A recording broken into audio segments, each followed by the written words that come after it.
Well, if it's terrible, why did you give him 75%? Because I was trying to be nice, Judge. I don't want to sort of be nasty to anyone. Being nasty to anyone gets no one nowhere. That's not the way to do things. I've tried to be nice all the way through this. It doesn't just affect you. No. Because there are other people living in this house. Yes, Judge. Including your daughter. Yes. And what effect has the fact that this garden, leaving aside the rest, which we'll get on to, is a mess, has had on her? What effect has it had on her? Well, she actually told me she was ashamed to bring her friends home. And I nearly cried. She's 21, and I nearly cried. Because she's my little girl. She shouldn't be feeling like that in her own home.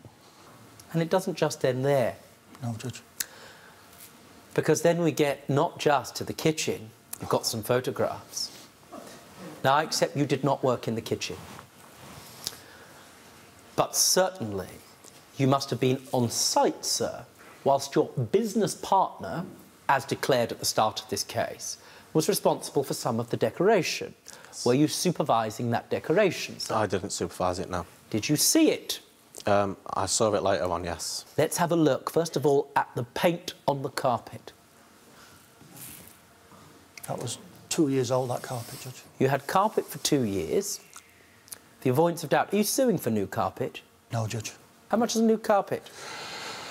I think that one cost me about 200 quid. Now, let's see the kitchen.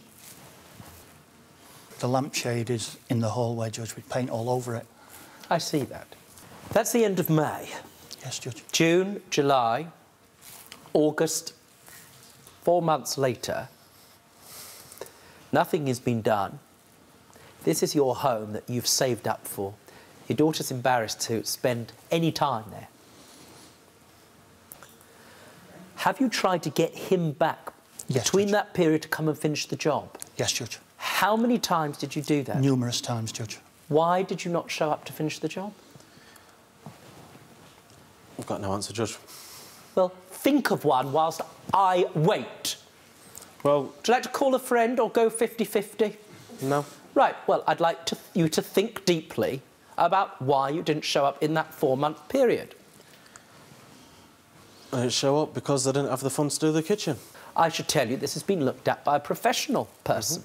The whole quote seems very cheap. Well, I agree with that, but not your cheapest. Just for the labour for a basic new kitchen fit would be £900, for the decorating in the hall would also be £900, and the fence work would be around £700. All that is labour before any materials have been bought.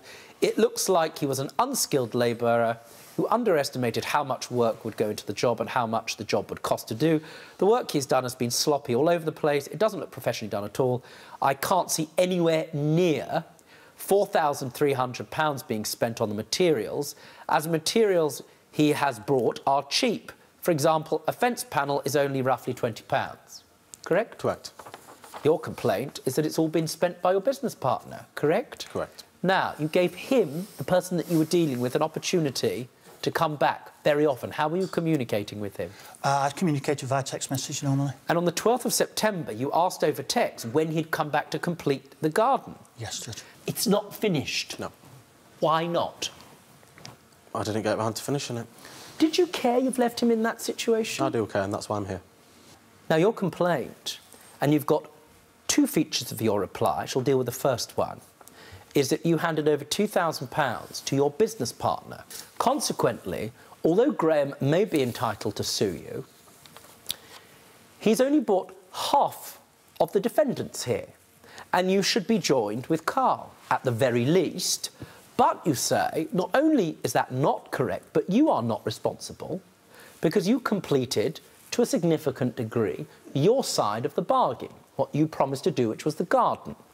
And that effectively you have been the victim of what can only be described as, frankly, a commercial misunderstanding between you and Carl, correct? Correct. Well, that's not what Carl says, and he's provided me with a statement. I shall read it to you. I think Luke is a joke.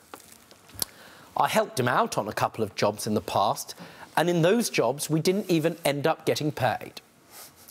We had a look at Graham's kitchen together, and I gave him a price that I would charge for it if I was to do the job.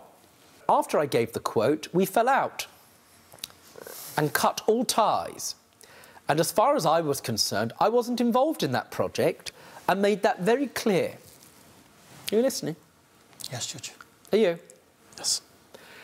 2 weeks later, I get a message off Luke saying I've transferred £2,000 into your account.